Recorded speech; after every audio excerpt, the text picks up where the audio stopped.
Welcome to the Private Practice Survival Guide podcast with your host, Brandon Seigel. I'm a published author, speaker, entrepreneur, and private practice strategist dedicated to transforming the way that healthcare functions. This podcast is all about empowering you to create the change you want to see. Let's dive in.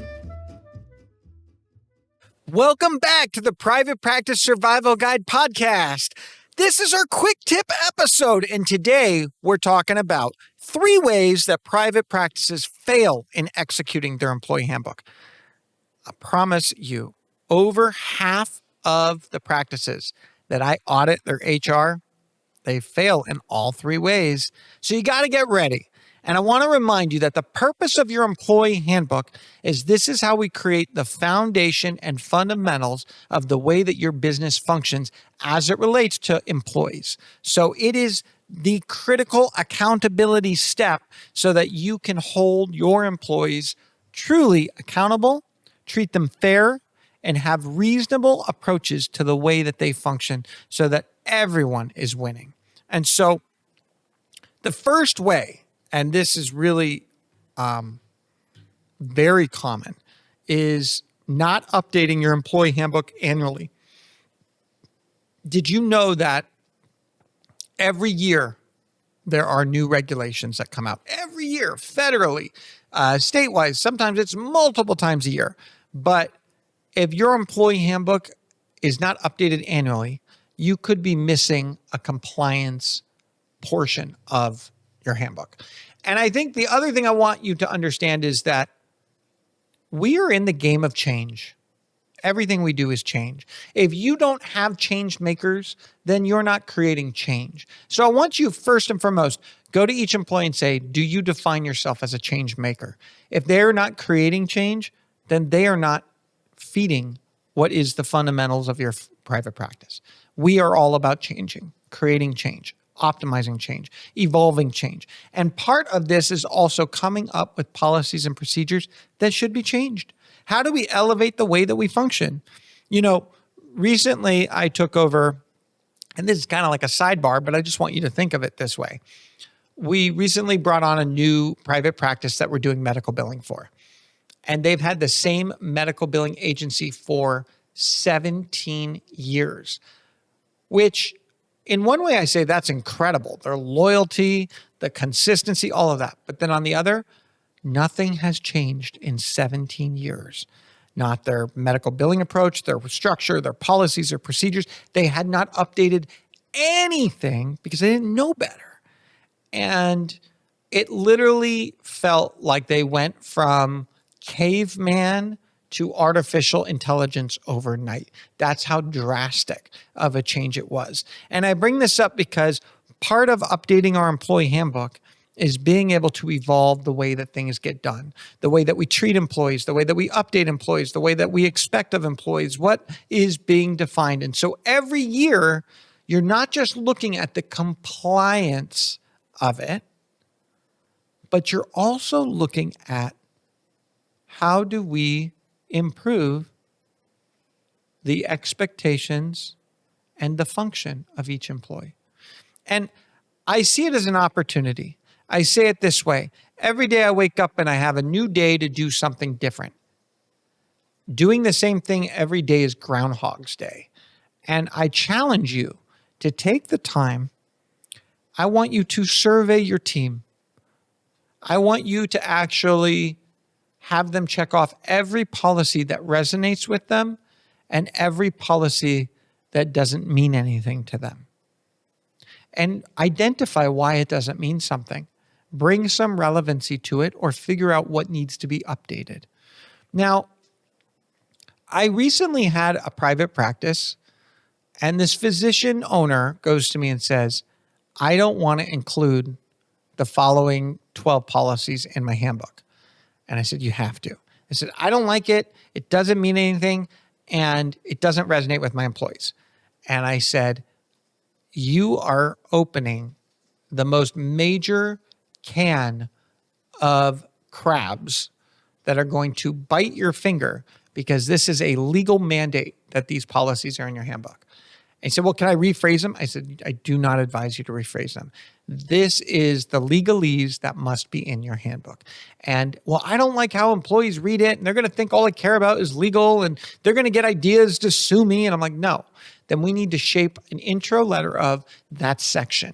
We are about to go into a legalese section of policies that we are required to share with you per our legal team. We are happy to redefine them. We are happy to discuss them, but we are required to present them in this form to you. And I bring that up because some of you are also cutting out things that need to be in your handbook, but don't resonate with you. Just because something doesn't resonate with you doesn't mean it doesn't need to be in your handbook.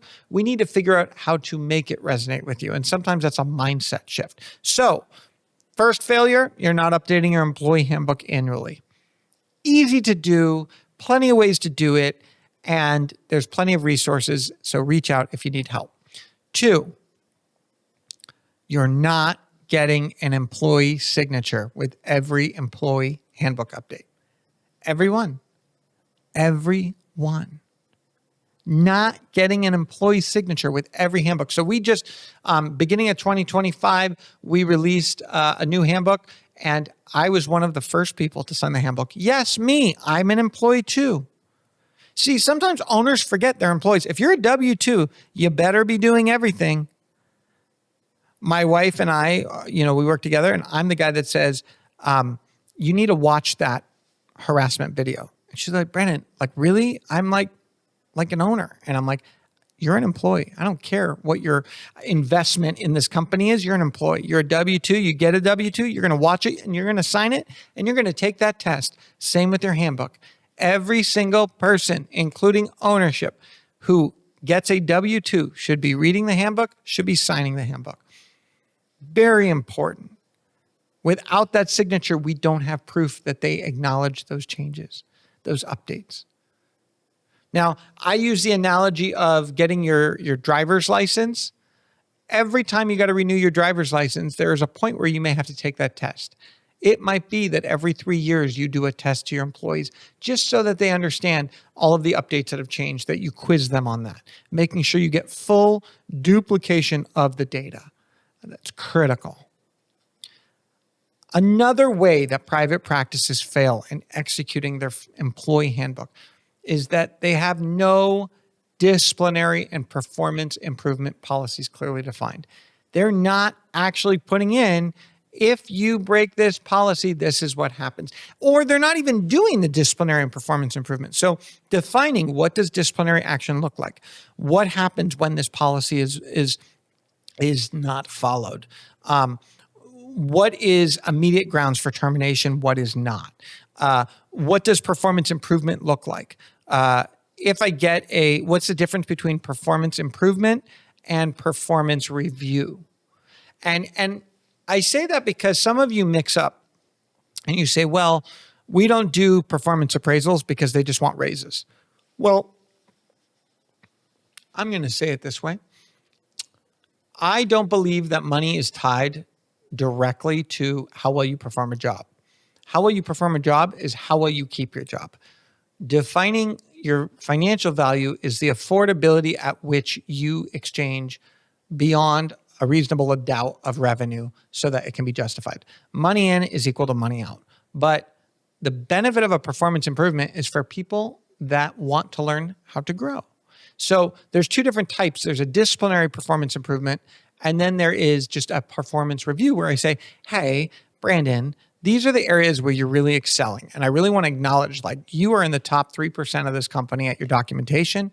You're at the top 10% of reliability. You're at the top 1% of knowledge in this area, all things that really are incredible. You are in the lower 10% when it comes to timeliness of submitting your documentation. We got to work on that. What are ways that we can improve this? Do we need to coordinate a different schedule? Do we need to look at don't make excuses. Let's come up with solutions. And you have this opportunity to get into the top 10% in all your categories, and I want to help you do it. Let's find solutions that work as a win-win. Let's figure out where that is. And then sometimes it's a matter of, look, you're excelling in all these areas, but you have so much more potential. So here's an opportunity, and I want to help invest in your continuing ed so that we can improve your performance at another level. Now we want to build this skill set so that you're able to do these assessments. Right now you can't. Let's get you in gear, and you've earned that performance improvement opportunity with continuing ed. See, to me, performance improvement, performance review are correlated to learning and growth goals, but not clearly defined in equation with money. Money plays a part at a certain point, but money is not the driving force. And I think that you have to ask yourself, do your employees want to grow? And by grow, I don't mean money. I'm talking about just grow. I want to learn something new. I want to learn how to do this. I want to learn a new way. I want to go to a different training. I want to do a different education, etc. And what are they willing to sacrifice for that improvement? What are they willing to sacrifice to attain or retain a skill set?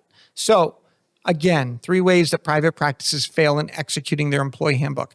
They're not updating it annually. They're not getting signatures, and they're not having clear disciplinary and performance improvement or performance appraisals defined in what that role is within your organization.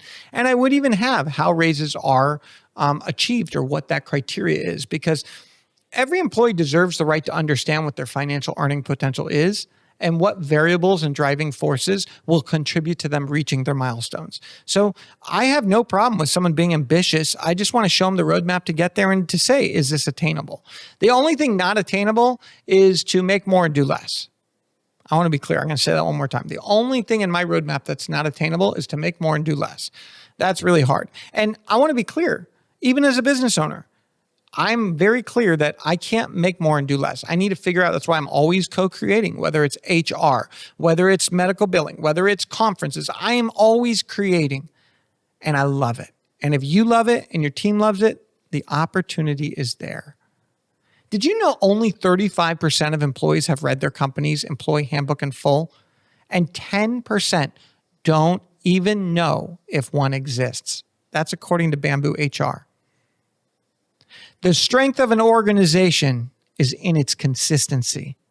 Set expectations, communicate them, and follow through. That was from Patrick Lencioni. Thank you for being part of this quick tips episode of the Private Practice Survival Guide podcast. Please don't forget to subscribe, like us, comment, share within your network, and reminder, together we can thrive, not just survive. Thank you for tuning in to the Private Practice Survival Guide podcast. I'm incredibly grateful to each and every one of you. Exciting news. We're now available everywhere, from Spotify to Apple Podcasts to YouTube or anywhere you like to listen to your podcasts. So watch, listen, and reach out. If you love this episode, please drop a 5-star review. It truly means the world to me. Are you looking for more ways to elevate your practice? If so, now is your chance. Reach out, go to my website, or email me at brandon@wellnessworksmp.com. And remember, it's not just about surviving, it's about thriving.